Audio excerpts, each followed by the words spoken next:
Morning class, welcome to the channel. आज हमारा topic रहने वाला है डीएनए रेप्लिकेशन। पर डीएनए रेप्लिकेशन स्टार्ट करने से पहले, मतलब डीएनए कैसे कॉपी होता है, उससे पहले हम एक बार रिवाइज कर लेते हैं central dogma of molecular biology, जो पहले भी बहुत बार बात हुई है। Central dogma of molecular biology Crick ने दिया। सेंट्रल डोग्मा क्या कहता है कि जेनेटिक इन्फॉर्मेशन कैसे ट्रैवल करती है from the DNA, RNA is form.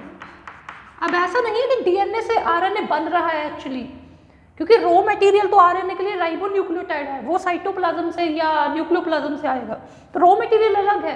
But इसको ऐसे समझिए, मेरे पास एक इन्फॉर्मेशन है, मैंने आपको एक कॉपी दी, आप में से एक स्टूडेंट ने उसे कॉपी करा, तो इस तरह से मेरी इन्फॉर्मेशन को देखकर जैसे आप कॉपी करोगे, उसी तरह से डीएनए की इन्फॉर्मेशन को देखकर इन्फॉर्मेशन कॉपी होगी आरएनए पर। हर रॉ मटेरियल तो अलग होगा, आप जैसे अपना पेंसिल, पेन, पेपर यूज करेंगे तक रॉ मटेरियल रहेगा। इसकी इन्फॉर्मेशन से ये आरएनए की इन्फॉर्मेशन मैच करेगी, कॉपी होगी एक तरह की, ठीक है। और उस इन्फॉर्मेशन से आप एक फिर आगे इन्फॉर्मेशन कैसे जाएगी, आपने वो आगे किसी और स्टूडेंट को दी और उसने फाइनल टास्क प्रिपेयर करा, प्रोटीन्स प्रिपेयर करें, तो इन्फॉर्मेशन इस तरह से चलती है। तो इसका मतलब ये मत समझ लेना कि डीएनए से आरएनए बन रहा है, लेकिन फिर भी हम ऐसा कहते हैं कि डीएनए से आरएनए बन रहा है। इसका मतलब है डीएनए की इन्फॉर्मेशन के हिसाब से आरएनए बन रहा है। रॉ मटेरियल तो आरएनए, तो आरएनए एक पॉलीमर है राइबोन्यूक्लियोटाइड का, प्रोटीन अमीनो एसिड का पॉलीमर है, तो वो आरएनए से नहीं बनेगा। आरएनए को देखकर सिर्फ उसकी इन्फॉर्मेशन जा रही है, ठीक है। तो that is the actual thing. But हम कह देते हैं डीएनए से आरएनए बन रहा है, आरएनए से protein. This is central dogma of molecular biology. और डीएनए अपनी रेप्लिका जनरेट कर सकता है। DNA can easily replicate.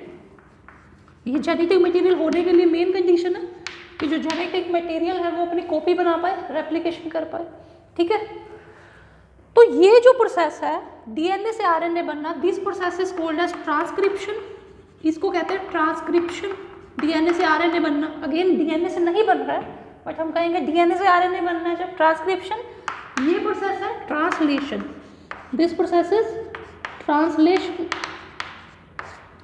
तो आने वाली वीडियोस में हम इन्हीं चीजों को पढ़ेंगे, डीएनए का रेप्लिकेशन, ट्रांसक्रिप्शन और ट्रांसलेशन। अब बीच में बहुत सारे एक्सपेरिमेंट है जो अभी मैं नहीं करवा रहा, एक्सपेरिमेंट अलग से डील करेंगे, वरना कंटिन्यूटी ब्रेक होती है, एक फ्लो ब्रेक होता है पूरे कॉन्सेप्ट का। तो हम पहले डीएनए कैसे रेप्लिकेट करता है वो भी देखेंगे, ट्रांसक्रिप्शन, ट्रांसलेशन सब देखेंगे।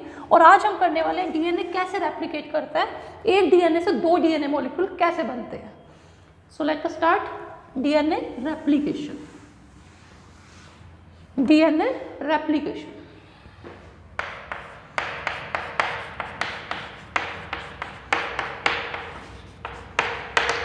DNA replication.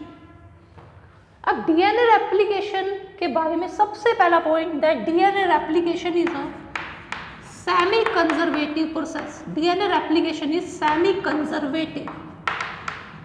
अगेन इसको एक एक्सपेरिमेंट से प्रूव किया गया था कि डीएनए सेमी कंजर्वेटिव है, वो एक्सपेरिमेंट अलग से हम करेंगे, ठीक है। सेमी कंजर्वेटिव का मीनिंग क्या है? कंजर्व मतलब सेम रहना, चेंज ना होना, उसको कहते हैं कंजर्वेटिव। लेकिन ये सेमी कंजर्वेटिव है। देखिए होता क्या है, ये डीएनए के दो स्ट्रैंड हैं जो आपस में पेयर हो रखे हैं, बाय बेस पेयरिंग है इनके बीच में। This is DNA strand, this is a DNA double stranded DNA. तो होता क्या है एक्चुअली, ये दोनों डीएनए के स्ट्रैंड सेपरेट होंगे, इनकी बेस पेयरिंग एक बार रिमूव होती है। एग्जैक्ट डिटेल्स हमें अभी आगे आने वाले, अभी थोड़ी देर में देखेंगे।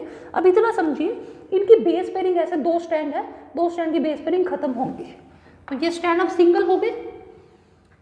ये स्ट्रैंड जैसे ही सिंगल हो जाएंगे, इसकी इंफॉर्मेशन के कॉम्प्लीमेंटरीली एक न्यू स्ट्रैंड बनेगा। मतलब अगर यहाँ पर एडेनिन है तो यहाँ पर अब थाइमिन आएगा, और इसके लिए एक पूरी मशीनरी काम करेगी। ये मतलब एक उसको इन्फॉर्मेशन मिल गई, अब एक पूरी मशीनरी होगी, एक एंजाइम होगा डीएनए पॉलीमरेज, एक पूरा एंजाइम होगा डीएनए पॉलीमरेज जो यहाँ पर काम करेगा। वो डीएनए पॉलीमरेज मैनेजर की तरह है, जैसे फैक्ट्री में मैनेजर होता है ना, वो देखेगा अच्छा क्या सीक्वेंस है, मुझे क्या क्या न्यूक्लियोटाइड ऐड करना है, वो ऐड करवाता रहेगा, करवाता रहेगा, करवाता रहेगा। तो यही मैं कह रहा हूँ, देखिए डीएनए कॉपी कोई जादू नहीं है कि एक से डबल हो गया डीएनए। रॉ मटेरियल तो चाहिए। ये जस्ट ऐसा, एक फैक्ट्री में एक ड्रेस ले लिया आपने, एक कपड़ा ले लिया, या आप कहें एक शर्ट ले ली, और हम इस शर्ट को देखकर ही 10 बार शर्ट बना सकते हैं, तो 10 साइकिल चला सकते हैं। और मैनेजर, पॉलीमरेज एक मैनेजर है, वो डिसाइड कर रहा है हाँ मुझे कौन सा थ्रेड लेना है, कौन सा रॉ मटेरियल लेना है। तो यहाँ एक एंजाइम है DNA polymerase which is a manager, वो देख रहे हैं कि अच्छा अब एडेनिन के अपोजिट मुझे थायमिन ऐड करना है, चलिए आगे चलते हैं। अच्छा फिर यहाँ पर ग्वानिन है, तो ग्वानिन के अपोजिट मुझे साइटोसिन ऐड करना है, फिर वो आगे चला जाता है मैनेजर, और फिर वो देखता है आगे वो सीक्वेंस आ गई TTCA। अच्छा टी के अपोजिट भी एडेनिन ग्वानिन थायमिन। तो इस तरह से वो मैनेजर कंट्रोल कर रहा है कि मुझे क्या रॉ मटेरियल ऐड करना है। तो कोई जादू नहीं है कि डीएनए डबल हो जाएगा, रॉ मटेरियल तो चाहिए, वो रॉ मटेरियल न्यूक्लियोप्लाज्म साइटोप्लाज्म में होता है। और पॉलीमरेज एक मैनेजर है जो देख रहे हैं मुझे क्या ऐड करना है, तो एक कपड़े से उसे दूसरा थ्रेड भी बना लिया, एक स्ट्रैंड से दूसरा स्ट्रैंड बना लिया, ये हुआ है इसमें। और ये जो पॉलीमरेज है डीएनए पॉलीमरेज मैनेजर, इसके पास एक प्रूफ रीडिंग भी है, प्रूफ रीडिंग एक्टिविटी भी है। एक एक्टिविटी है इसकी पॉलीमराइजेशन करने की, ये ऐसे पॉलीमराइज करता जा रहा है चीज़ों को, ये पॉलीमराइज करता जा रहा है चीज़ों को। और एक इसकी एक्टिविटी है प्रूफ रीडिंग की एक्टिविटी, मतलब ये गलती भी देखेगा। वैसे तो ये बहुत हाईली एक्यूरेट एंजाइम है, अगर कोई न्यूक्लियोटाइड गलत ऐड हो गया, साइटोसिन के अपोजिट ग्वानिन होना चाहिए, एडेनिन हो गया, तो इसे रिमूव करेगा, सही न्यूक्लियोटाइड ऐड करेगा। तो इसके पास प्रूफ रीडिंग एक्टिविटी भी है क्लास, ये बात है, ये बेसिक बात है। इसी तरह से इसका जो कॉम्प्लीमेंट्री स्ट्रैंड, ये स्ट्रैंड यहाँ पर आया, अब इसको देखकर भी पॉलीमरेज आएगा और न्यूक्लियोटाइड ऐड होते रहेंगे। तो दोनों स्ट्रैंड सेपरेट हुए, उनकी एक रेप्लिका बनी, उनके हिसाब से कॉम्प्लीमेंट्री कॉपी बनी, और एक डीएनए स्ट्रैंड से दो डीएनए स्ट्रैंड बन गई, डीएनए रेप्लिकेशन हो चुका है। ये है बेसिक कि कैसे होता है। इसका मीनिंग है डीएनए रेप्लिकेशन सेमी कंजर्वेटिव है, मतलब एक स्ट्रैंड जो भी न्यू डीएनए मॉलिक्यूल बने हैं, this is one DNA molecule new, this is also new DNA molecule, तो हर डीएनए मॉलिक्यूल में एक स्ट्रैंड तो पेरेंटल है, कंजर्व्ड है, पहले जैसा है जो बिल्कुल सेम, और दूसरा उसके कॉम्प्लीमेंट्री न्यू बना है। तो ये कंजर्व स्ट्रैंड है, इस इन द सेम वे इसके पास ये कंजर्व स्ट्रैंड है, कंजर्व्ड है, यहाँ पर ये कंजर्व्ड है, सपोज करिए ये यहाँ पर गया है, ये यहाँ पर, तो एक स्ट्रैंड कंजर्व्ड है, पेरेंटल डीएनए से आया है, एक स्ट्रैंड न्यू बना है, इसको कहते हैं कि डीएनए रेप्लिकेशन सेमी कंजर्वेटिव है। I hope it is very clear, DNA replication is semi conservative. Sorry for interruption. देखिए तो ये है डीएनए रेप्लिकेशन जो एक सेमी कंजर्वेटिव प्रोसेस है, एक स्ट्रैंड सेम रहेगा, एक न्यू बनेगा। अब हमें एग्जैक्ट मशीनरी देखिए, क्या देखनी है, क्या क्या एंजाइम है, कैसे डीएनए रेप्लिकेट करता है। So let us study the machinery and the enzymes, कैसे ये सेपरेट होते हैं डीएनए स्ट्रैंड। तो देखिए ये मैं एक डीएनए स्ट्रैंड ले लेता हूँ, 5, आपको पता है दोनों डीएनए स्ट्रैंड अपोजिट डायरेक्शन में रन करते हैं, अपोजिट पोलैरिटी है। अगर यहाँ से देखें, सपोज हम इसको स्टार्टिंग पॉइंट ले लेते हैं जहाँ से डीएनए रेप्लिकेशन शुरू होगा, 5 प्राइम टू 3 प्राइम है, और अगर इसी डायरेक्शन से, इसी पॉइंट से, from this point, let us suppose a point x, इस पॉइंट से ले लें, तो यहाँ पर ये 3 से 5 डायरेक्शन, 3 से 5 स्ट्रैंड है, ये 5 से 3 है, with respect to this side, with respect to this position, 5 to 3 जा रहा है, या 3 to 5 जा रहा है। और हम मान के चलते हैं कि ये जो पॉइंट है यहाँ से डीएनए रेप्लिकेशन शुरू हो रहा है। ऑल्दो एक्चुअल में ऐसा नहीं होता है, डीएनए रेप्लिकेशन जहाँ से स्टार्ट होता है वो दोनों साइड में प्रोसीड करता है, बट दैट इज बियॉन्ड, आपको जरूरत नहीं जानने की, कॉम्प्लिकेटेड हो जाएगा। तो हम सिंपली मान लेते हैं यहाँ से डीएनए रेप्लिकेशन शुरू होना है इस पोजीशन, यहाँ से जहाँ पर डीएनए रेप्लिकेशन स्टार्ट करता है उस पॉइंट को हम कहते हैं ORI, ओरिजिन ऑफ रेप्लिकेशन। जो बैक्टीरियल सेल है, प्रोकैरियोटिक सेल है, उनमें सिर्फ एक सिंगल पॉइंट होता है जहाँ से डीएनए रेप्लिकेशन स्टार्ट करता है और डीएनए रेप्लिकेशन पूरा हो जाता है। So there is a single origin of replication in a bacterial cell, जबकि जो यूकैरियोटिक सेल है उनमें मल्टीपल होते हैं। मतलब ये एक यूकैरियोटिक क्रोमोसोम है, very long chromosome, DNA molecule, तो वहाँ पर मल्टीपल पॉइंट है, एक यहाँ से, यहाँ पर भी ORI होगा, यहाँ पर डीएनए रेप्लिकेट करेगा, यहाँ पर भी कुछ पॉइंट होगा, तो there can be multiple ORI। Eukaryotes पे काफ़ी सारे ओरिजिन ऑफ रेप्लिकेशन होते हैं जहाँ से डीएनए रेप्लिकेशन स्टार्ट करेगा और टोटल मिलाकर पूरा डीएनए रेप्लिकेट हो जाता है। बट बैक्टीरियल सेल में सिंगल ORI है, तो ये हमारा ORI है, यहाँ से डीएनए रेप्लिकेशन स्टार्ट होगा। तो सबसे पहली जो चीज़ हमें देखनी है डीएनए रेप्लिकेशन में, that is formation of the replication fork. Again इससे पहले भी कुछ चीज़ होती है, एक बबल बनता है, पर कॉम्प्लिकेशन हो जाएगी और एनसीईआरटी में है भी नहीं, तो हम उसे डिस्कस नहीं करेंगे। रेप्लिकेशन फोर्क का बनना, formation of replication fork, replication fork बनता है। अब ये क्या है, एक एंजाइम होता है डीएनए हेलिकेज। देखिए यहाँ पर बेस पेयरिंग है, ये पूरी बेस पेयरिंग है यहाँ पर, हाँ adenine thymine complementary base pairing हो रखी है। अब क्या करता है, ये जो डीएनए के स्ट्रैंड्स है इन्हें खोलने कौन आता है, जैसे ये अगर आपको पता है डीएनए रेप्लिकेशन के लिए दोनों को सिंगल होना पड़ेगा, बेस पेयरिंग खत्म होनी पड़ेगी, ओपन अप होगा डीएनए स्ट्रैंड्स को। तो यहाँ पर एक एंजाइम होता है helicase, there is an enzyme called helicase which opens up the DNA helix in a zipper manner। जैसे आप जिप खोलते हैं, जैसे एक जिप खुलती है, उसी जिपर मैनर में ये हेलिकेज, जिपर मैनर में जो हेलिकेज है वो डीएनए हेलिक्स को ओपन अप करेगा, डीएनए हेलिक्स को ओपन करेगा, मतलब इसकी बेस पेयरिंग खत्म होती रहेगी। तो हम मान रहे हैं यहाँ से ये रेप्लिकेशन फोक बनना शुरू हो रहा है, ये हो रही है। अब हेलिकेज ने क्या करा, इसे ओपन कर लीजिए, इन स्ट्रैंड को ऐसे ही रहने दीजिए, इन्हें ओपन कर लीजिए। देखिए ये ऐसे ही है, बेस पेयरिंग में रहने दीजिए, इनको बेस पेयरिंग में रहने दीजिए, इनको बेस पेयरिंग में रहने दीजिए, और ये ओपन अप हो चुका है। तो यहाँ पर बेस पेयरिंग है, यहाँ पर बेस पेयरिंग है, यहाँ पर आ चुका है 5 प्राइम, ये हमारा 3 प्राइम एंड है, यहाँ से स्टार्ट होगा डीएनए रेप्लिकेशन, और अब यहाँ पर ये बेस पेयरिंग खत्म हो चुकी है, ये रेप्लिकेशन फोक है, this is a replication fork, this is a replication fork, this one. यहाँ पर बेस पेयरिंग खत्म हो चुकी है, तो यहाँ पर कुछ बेसिस होंगे ATGC, anything can be else can be there, but यहाँ बेस पेयरिंग खत्म है। अब यहाँ बेस पेयरिंग अभी है, क्योंकि हेलिकेज एकदम से ओपन नहीं करता डीएनए को, हेलिकेज जैसे जैसे मूव करेगा पूरी लेंथ आगे आगे डीएनए ओपन अप होता रहेगा। तो आइए रेप्लिकेशन फोक बना लेते हैं अब डिटेल में और देखते हैं क्या होगा। ये रेप्लिकेशन फोक है,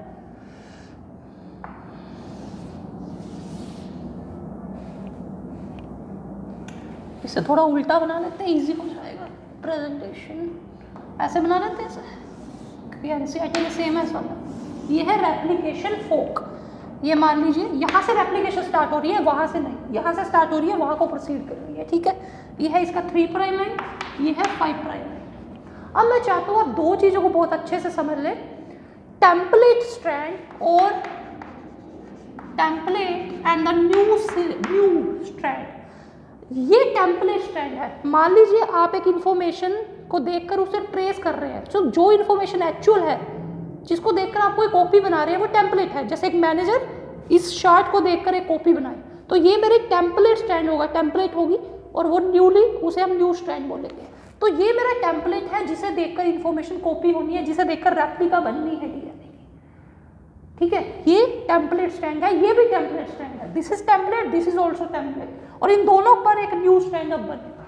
तो ये मेरे टेम्पलेट है। अब देखिए क्या होगा, अब डीएनए पॉलीमरेज की एक कंडीशन होती है, जो डीएनए पॉलीमरेज एंजाइम है, डीएनए पॉलीमरेज की एक कंडीशन है, ये हमारा पॉलीमरेज एंजाइम आता है, मान लीजिए थोड़ा सा फैंसी सा दिखाते हैं, ये पॉलीमरेज है, ये हमारा ऐसा होता नहीं है, ठीक है, पर ये हमारा डीएनए पॉलीमरेज एंजाइम है। अब इसकी कंडीशंस बहुत है, ये रेप्लिकेशन एक ही डायरेक्शन में प्रोसीड करवा सकता है, दैट इज 5 to 3, मतलब जो न्यू स्ट्रैंड बनेगा, टेम्पलेट की ओरिएंटेशन नहीं कह रहा हूँ, न्यू की जो न्यू स्ट्रैंड बनेगा वो सिर्फ इस डायरेक्शन में बन सकता है। तो मतलब अगर यहाँ मैं टेम्पलेट स्ट्रैंड की पोलैरिटी देखूँ, अगर यहाँ 3-5 है, अगर टेम्पलेट का यहाँ 3 प्राइम एंड है, तो न्यूली स्ट्रैंड का यहाँ क्या एंड होना चाहिए, 5 प्राइम। समझ पा रहे हैं मेरी बात?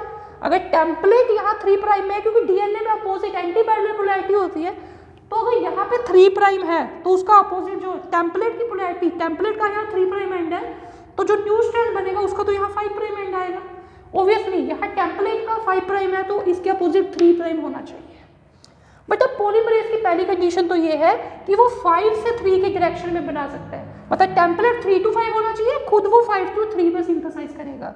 तो जो टेम्पलेट इस डायरेक्शन में है, और सारी कन्वेंशन में इधर से ले रहा हूँ, ORI से, उधर से नहीं, उस डायरेक्शन से नहीं, इधर से ले रहा हूँ, तो with respect to this point जो स्ट्रैंड, जो टेम्पलेट स्ट्रैंड 3 to 5 में है, वहाँ प्रॉब्लम नहीं है। ये 3 to 5 में है, तो इसका जो सिंथेसाइजिंग न्यूली स्ट्रैंड है वो 5 to 3 में इजिली बनेगा।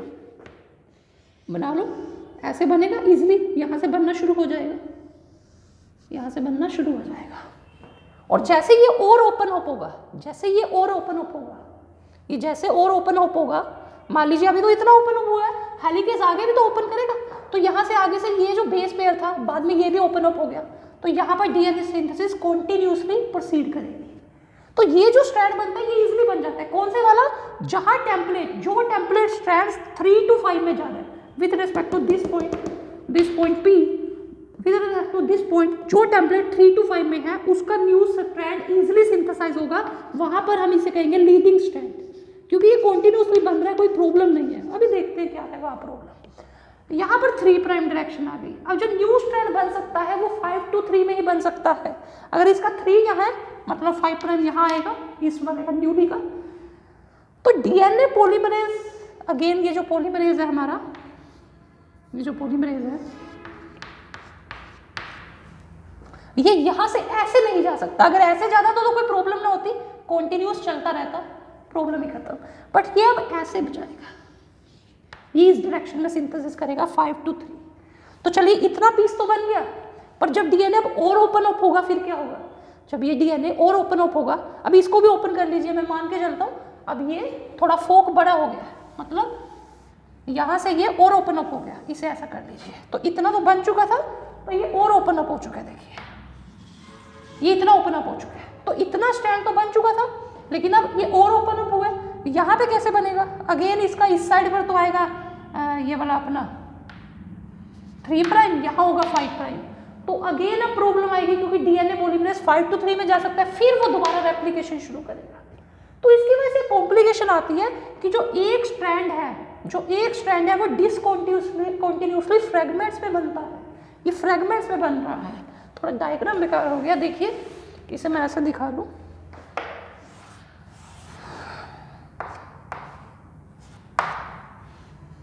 मतलब यहाँ 3' एंड है, तो ये जो स्ट्रैंड है जैसे जैसे ओपन हो रहा है ये फ्रेगमेंट में बन रहा है। जैसे जैसे ओपन होगा पॉलीमरेज फिर से बैक से स्टार्ट करेगा, ऐसे। अगर ये ऐसे चलता फिर प्रॉब्लम नहीं थी, क्योंकि हेलिकेज भी इसी डायरेक्शन में ओपन करता और ये भी इसी डायरेक्शन में सिंथेसिस करता जाता, जैसे ये कर रहा है। तो ये तो है लीडिंग स्ट्रैंड। लीडिंग स्ट्रैंड कहाँ पर आएगा? पोजीशन क्या है? With respect to this point P, जहाँ पर शुरुआत हो रही है रेप्लिकेशन की।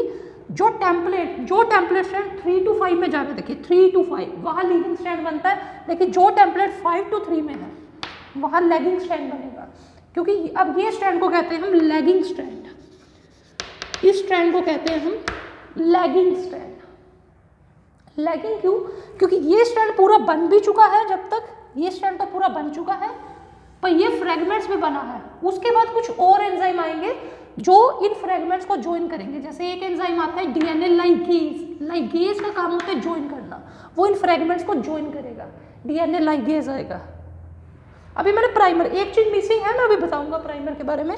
अभी इतना समझिए कि ये लीडिंग स्ट्रैंड है, ये लैगिंग स्ट्रैंड है जो फ्रेगमेंट्स में बन रहा है। और ये जो फ्रेगमेंट्स बनते हैं छोटे छोटे फ्रेगमेंट्स, इनको हम कहते हैं Okazaki fragments.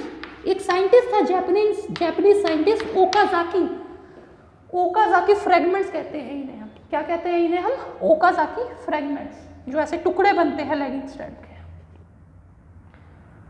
So DNA replication semi conservative तो है, सेमी डिसकंटिन्यूअस भी है। ये स्ट्रैंड कॉन्टिन्यूसली बन रहा है लीडिंग स्ट्रैंड, ये ओकाजाकी फ्रेगमेंट की फॉर्म में एक बन रहा है, तो ये डिसकंटिन्यूअस कॉन्टिन्यूअस सिंथेसिस।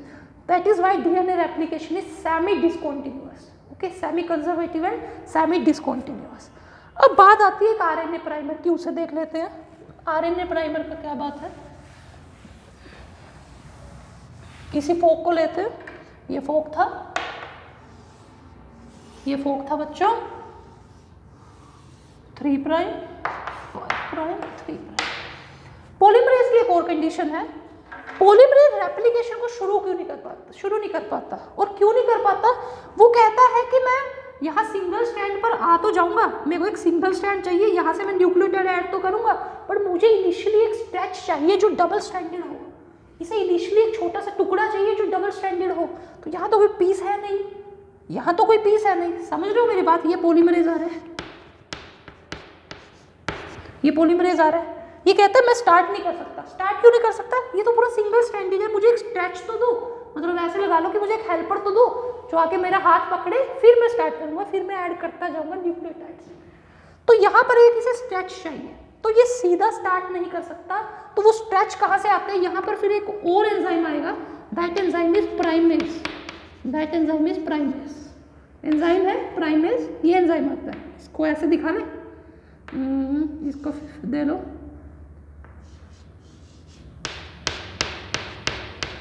ये डोरेमोन हमारा है, ये एंजाइम है प्राइमेज, ये प्राइमेज आता है। तो प्राइमेज यहाँ पे एक आरएनए प्राइमर बना देता है, 6 to 8 न्यूक्लियोटाइड लोग छोटा सा प्राइमर बना देता है। तो अब ये डबल स्ट्रैंडेड हो गया, आरएनए प्राइमर बनता है यहाँ। आरएनए प्राइमर से क्या मतलब है कि यहाँ पर अगर थाइमिन नहीं होगा, एडेनिन के अपोजिट डीएनए में तो थाइमिन आना चाहिए, पर यहाँ थाइमिन नहीं होगा, यहाँ पर यूरेसिल होगा, यहाँ पर यूरेसिल होगा, शुगर भी राइबो शुगर होगी। तो ये एक शॉर्ट आरएनए प्राइमर बनता है। और आरएनए प्राइमर कौन बनाता है, प्राइमेज एंजाइम। तो प्राइमेज एंजाइम आएगा, एक बार प्राइमर लग गया, यहाँ पर प्राइमर लग गया, अब ये डबल स्ट्रैंडेड स्ट्रेच मिल गया इसे, अब पॉलीमरेज कहता है मैं शुरू कर सकता हूँ। ये जो पॉलीमरेज है, अब पॉलीमरेज यहाँ आएगा और न्यूक्लियोटाइड ऐड करेगा और लीडिंग स्ट्रैंड ऐसे बनता जाएगा। तो लीडिंग स्ट्रैंड की सिंथेसिस में सिर्फ एक प्राइमर चाहिए, लीडिंग स्ट्रैंड की सिंथेसिस में सिर्फ एक प्राइमर चाहिए, आरएनए प्राइमर एक ही बार चाहिए। पर यहाँ पर देखिए ये 3 प्राइम डायरेक्शन थी, यहाँ 5 प्राइम, एक बार प्राइमर आया, एक बार प्राइमर ऐड हुआ और डीएनए स्ट्रैंड की सिंथेसिस शुरू हुई। पर जैसे ये और ओपन अप हुआ, अब ऐसे तो जाना नहीं है, यहाँ से फिर से स्टार्ट करना है, एक और दोबारा प्रोसेस स्टार्ट करनी है, फिर से पॉलीमरेज नहीं आ सकता क्योंकि यहाँ इसे स्ट्रेच चाहिए, स्टार्टिंग के लिए एक डबल स्ट्रैंडेड स्ट्रेच चाहिए। तो फिर से यहाँ एक आरएनए प्राइमर आता है और फिर से पॉलीमरेज काम करता है, ये प्राइमर आता है वाइट में दिखा देते हैं, फिर से एक प्राइमर आता है, फिर पॉलीमरेज काम करता है, फिर और ओपन अप होगा, फिर एक प्राइमर आएगा, फिर पॉलीमरेज यानी पॉलीमरेज काम करेगा। तो यानी दोनों स्ट्रैंड की सिंथेसिस में बहुत फर्क है। एक तो ये ओकाज़ाकी फ्रेगमेंट के फॉर्म में सिंथेसिस हो रहा है, ये जो लैगिंग स्ट्रैंड है ओकाज़ाकी फ्रेगमेंट के फॉर्म में सिंथेसिस हो रहा है, दीज आर द फ्रेगमेंट्स। एक ये लैग कर रहे हैं इसलिए लैगिंग स्ट्रैंड कह रहे हैं, और यहाँ पर प्राइमर भी मल्टीपल चाहिए, यहाँ पर प्राइमर बच्चों मल्टीपल चाहिए, एक प्राइमर, ये प्राइमर, कितनी बार प्राइमर लगते हैं। और बहुत बार क्वेश्चन पूछा जाता है कि लैगिंग स्ट्रैंड लीडिंग स्ट्रैंड किस डायरेक्शन कहाँ पर बनेगा, तो जहाँ पर टेम्पलेट ओरिजिन से आप लेंगे वहाँ से कोई डायरेक्शन नहीं लेनी है। डीएनए रेप्लिकेशन जहाँ शुरू हो रहा है तो जो टेम्पलेट 3 to 5 में है वहाँ लीडिंग बनता है, जो टेम्पलेट 3 to 5 में वहाँ लीडिंग बनता है, जो टेम्पलेट 5 to 3 जा रहा है वहाँ लैगिंग बनता है। दिस 5 to 3 है ना, ये टेम्पलेट देखिए, ये टेम्पलेट कैसे है 3 to 5 है। तो ये एक क्वेश्चन आता है, तो फर्क समझ आ गया, डिसकंटिन्यूअस सिंथेसिस है ये, ओकाज़ाकी फ्रेगमेंट बनने हैं, लैगिंग स्ट्रैंड है, मल्टीपल प्राइमर चाहिए, यहाँ पर कॉन्टिन्यूअस सिंथेसिस है, एक ही बार आरएनए प्राइमर चाहिए। तो इस तरह से डीएनए रेप्लिकेशन जब कंप्लीट होता है तो ये तो सिंथेसाइज हो गया, उसके बाद कुछ एंजाइम आते हैं जो आरएनए प्राइमर को रिमूव कर देते हैं, आरएनए प्राइमर रिमूव हो जाता है, यहाँ पे जितने भी आरएनए प्राइमर है वो रिमूव हो जाएंगे, यहाँ पर आरएनए प्राइमर रिमूव हो जाएंगे और ये भी एक सिंगल स्ट्रैंड बनेगा, एक एंजाइम आएगा विच इज डीएनए लाइगेज, वो इसे ज्वाइन कर देगा डीएनए लाइगेज और ये स्ट्रैंड भी पूरा सिंथेसाइज हो जाएगा। ये चीज है, इतनी बात क्लियर। अब एक और छोटा सा और पॉइंट रह गया, डिस्कस कर लेते हैं, that is role of nucleoside triphosphate, deoxy nucleoside triphosphate, deoxy nucleoside triphosphate. अब ये क्या है, डीऑक्सी न्यूक्लियोसाइड ट्राइफॉस्फेट, देखिए DNA is a polymer of nucleotide, तो रॉ मटेरियल वैसे तो न्यूक्लियोटाइड होना चाहिए था पर थोड़ा सा फर्क है। Actually DNA replication is energetically expensive process, बहुत एनर्जी लगती है। वो एनर्जी आती कहाँ से है, जैसे आपने एटीपी में ट्राइफॉस्फेट बॉन्ड का ब्रेक करते हैं तो एनर्जी आती है, एटीपी को ब्रेक करोगे फॉस्फेट अलग करोगे एनर्जी आएगी, सेम वे ऐसे ही हमें एनर्जी मिलती है रेप्लिकेशन के लिए।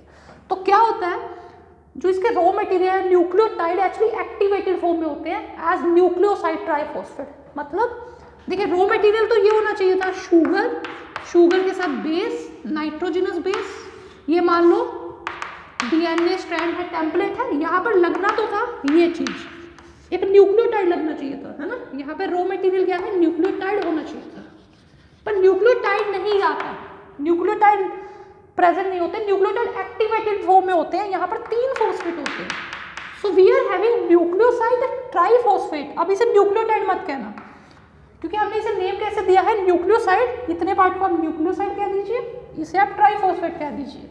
तो ये होता है न्यूक्लियोसाइड, इसका रॉ मटेरियल क्या है, डीऑक्सी न्यूक्लियोसाइड ट्राइफॉस्फेट, ये प्रेजेंट होता है डीऑक्सी न्यूक्लियोसाइड ट्राइफॉस्फेट, डीऑक्सी, क्योंकि डीऑक्सी शुगर है ना, डीऑक्सी शुगर के साथ 3 फॉस्फेट है, ये न्यूक्लियोसाइड है, डीऑक्सी न्यूक्लियोसाइड ट्राइफॉस्फेट, तो ये प्रेजेंट होते हैं। इनके ये बॉन्ड टूटता है, फॉस्फेट बॉन्ड टूटते हैं, एनर्जी रिलीज होती है, तो अल्टीमेटली रॉ मटेरियल लगेगा न्यूक्लियोटाइड ही। यहाँ पर जो ऐड होगा, ऐड तो इतना पार्ट ही होगा बच्चों, ये वाला न्यूक्लियोटाइड ऐड, अब यहाँ पर यही होगा, पॉलीमरेज इतने को भी उठाएगा, तो ये जो बॉन्ड ब्रेक हो रहा है फॉस्फेट बॉन्ड, इससे एनर्जी रिलीज होती है, that energy is utilized for DNA replication. I hope I am clear कि ये फॉस्फेट बॉन्ड जब ब्रेक होता है उससे जो एनर्जी निकलती है वो रेप्लिकेशन में यूज होती है। Replication is energetically expensive, but हाँ यूज ये पार्ट ही होगा, इतना न्यूक्लियोटाइड आएगा, फिर से एक और न्यूक्लियोटाइड है, वो न्यूक्लियोटाइड यहाँ आएगा, फॉस्फेट बॉन्ड ब्रेक होकर एनर्जी मिलती रहेगी। So this is all about the DNA replication. Thanks for watching the video, see you in the next class.